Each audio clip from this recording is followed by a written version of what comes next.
What if the greatest disasters in human history weren't just accidents or acts of God?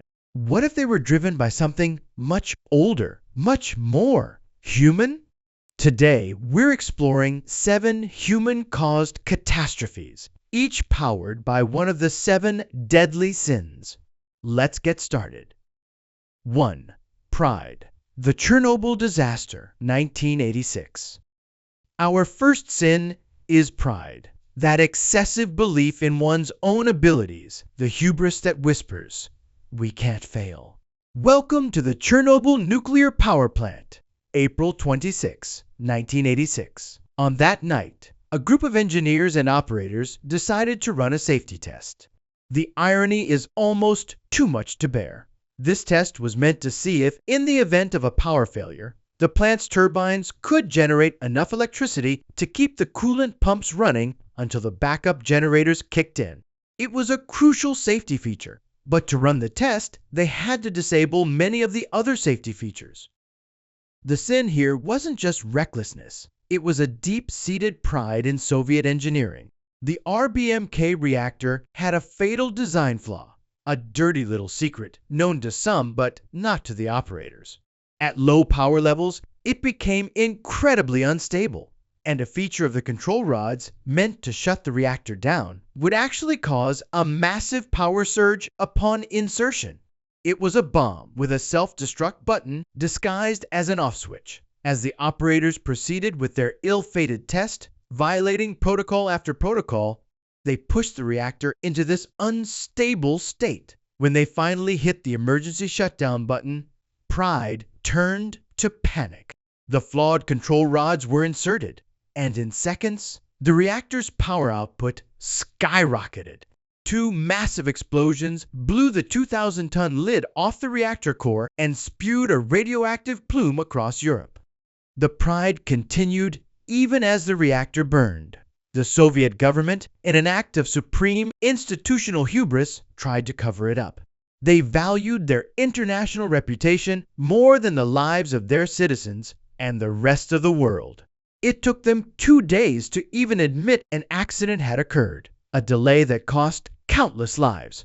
Chernobyl wasn't just a technological failure, it was a moral one, born from the prideful belief that they were infallible. 2. Lust. The An Lushan Rebellion, 8th century, China. Next up is lust, not just for the flesh, but for an all-consuming obsession that makes a ruler forget his kingdom.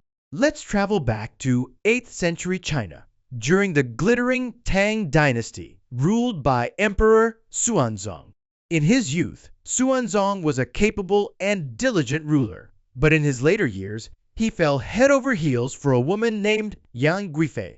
This was no mere affair. It was an epic, all-consuming obsession. He was so besotted that the machinery of the state began to grind to a halt.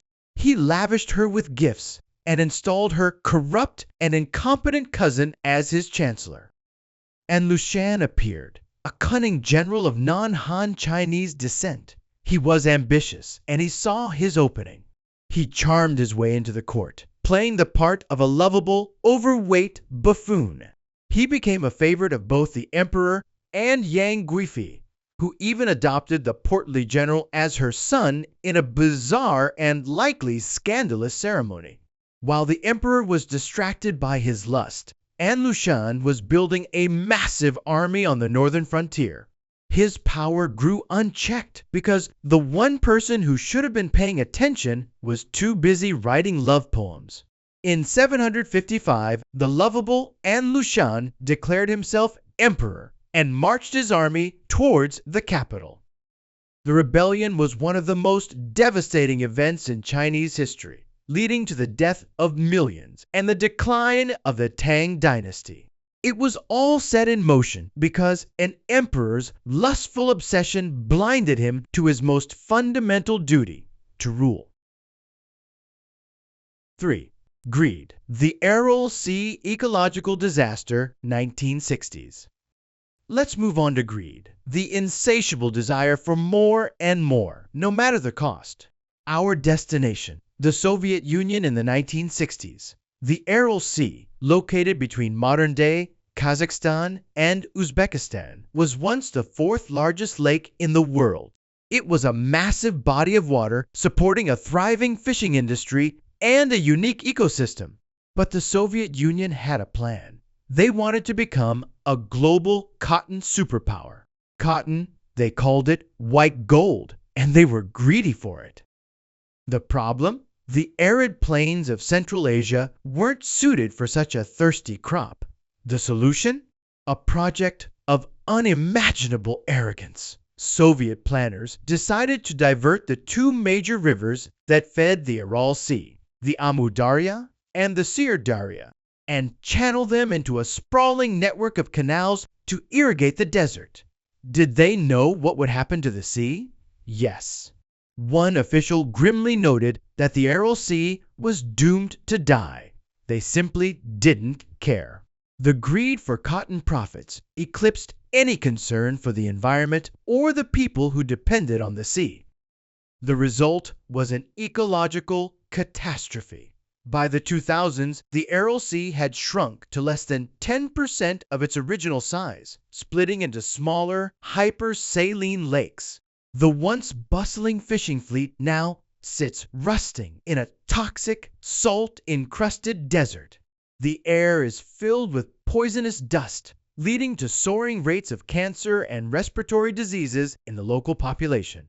The Aral Sea is a stark, desolate monument to a greed so profound it was willing to erase an entire sea from the map. 4. Gluttony, the industrial meat complex. For gluttony, it's the sin of overconsumption. But instead of one person, this is about a global, societal gluttony for meat. For most of human history, meat was a luxury.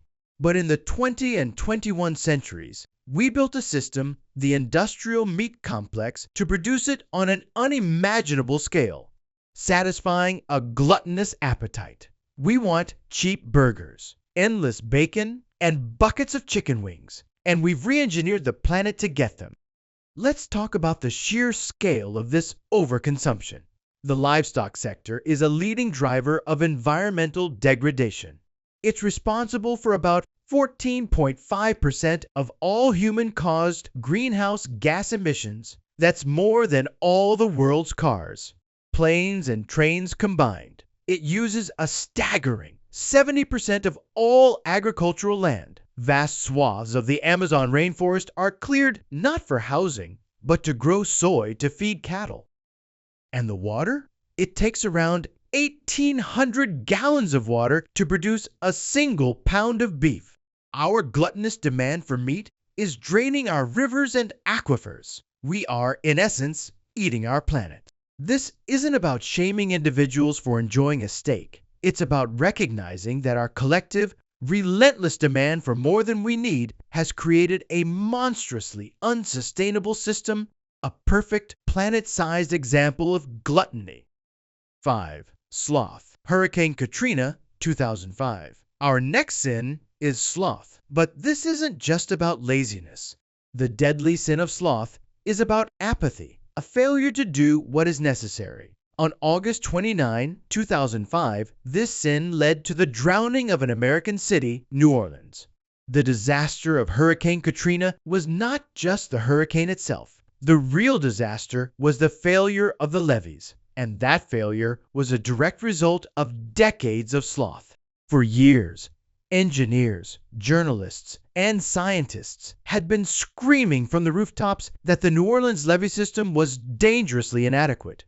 A 2001 article in Scientific American laid out a terrifyingly accurate scenario of what would happen if a major hurricane hit the city. The warnings were there, the data was clear, but doing something about it would have been expensive and politically difficult. So, for years, officials at the local, state, and federal levels did the bare minimum. They patched instead of rebuilt. They hoped for the best instead of preparing for the worst. This was a catastrophic failure to act. When Katrina hit, the levees failed, just as predicted. But the sloth didn't stop there. The government's response was lethargic and incompetent. It took days for meaningful aid to arrive. Citizens were left stranded on rooftops and in the squalid Superdome. The consequences were devastating, with more than 1,800 people losing their lives. It was a slow-motion failure, born of apathy, a deadly refusal to perform one's duty in the face of a known threat. 6. Envy. The Rwandan Genocide, 1994. We now turn to the most bitter of sins, envy, the desire for what others have, twisted into a burning resentment.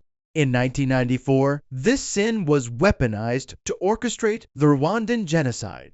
The division between the Hutu and Tutsi people in Rwanda was not an ancient tribal hatred.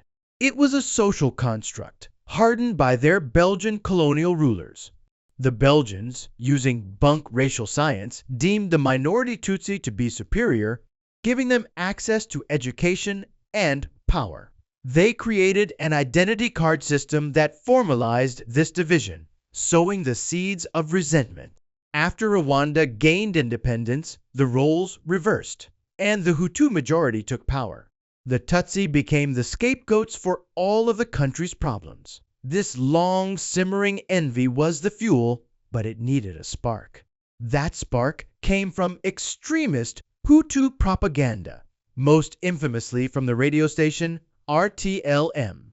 Day after day, RTLM broadcast messages of hate, stoking the flames of envy. They didn't just resent the Tutsi, they dehumanized them, calling them cockroaches and snakes. They created a narrative where the Tutsi were not just a privileged class, but an existential threat that needed to be exterminated. When the Hutu president's plane was shot down in April 1994, the genocide began. In just 100 days, Hutu extremists slaughtered an estimated 800,000 people, mostly Tutsis. It was a meticulously organized campaign of murder, fueled by a generation of cultivated, state-sponsored envy. 7. Wrath. The Partition of India, 1947. Our final sin is wrath, an explosive, often irrational fury that seeks only to destroy. In 1947, the British Empire, in its haste to divest itself of India, left behind a vacuum into which wrath poured, tearing the subcontinent apart. After centuries of rule, Britain was leaving India. The decision was made to partition the territory along religious lines into two independent nations, Hindu-majority India and Muslim-majority Pakistan. The task of drawing this line fell to a British lawyer named Cyril Radcliffe, who had never been to India before. He was given just 5 weeks to draw a border that would cut through villages, rivers, and millions of lives. The result was chaos. The announcement of the new borders triggered one of the largest and most violent migrations in human history. As millions of Muslims trekked to Pakistan and millions of Hindus and Sikhs fled to India, a storm of communal wrath erupted. Neighbors turned on neighbors. Trains packed with refugees were ambushed and everyone on board massacred. The violence was breathtaking in its brutality. This wasn't a calculated war. It was an explosion of pure, unadulterated rage, fanned by political rhetoric and fear. Estimates suggest that up to 2 million people were killed, and over 15 million were displaced. The partition of India was not just a political event. It was a human catastrophe, born of a wrath so intense it left scars on the psyche of a subcontinent that have yet to fully heal. Pride, lust, greed, gluttony, sloth, envy, and wrath. 7 ancient sins, 7 modern tragedies. A reminder that the greatest dangers we face often come from within. Thanks for listening. Until next time, see ya!